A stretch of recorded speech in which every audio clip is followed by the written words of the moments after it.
Ayan, good day mga kalapatids. So pag uwi natin dito sa loft, sa breederan, may ibon, breeder age. Hindi ko alam kung nilipad ko to or naibenta ko o ginip bird ko. So hindi ko alam hanggat di natin nakikita yung singsing. Kasi sa singsing kahit pa paano ay matatandaan ko. Ayan o. Maamo siya mga kalapatids. Ayaw niyang umalis. Ayan.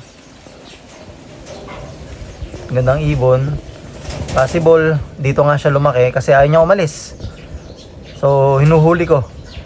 Naglagay ako doon ng training box na may patoka at saka tubig. Kasi mahirap dakmain. Yun o. Tingnan natin mga kalapatids kung sa atin nga ba to. Possible naman sa atin nga to. Sana may record ako nito. Or matandaan ko pa yung sing-sing.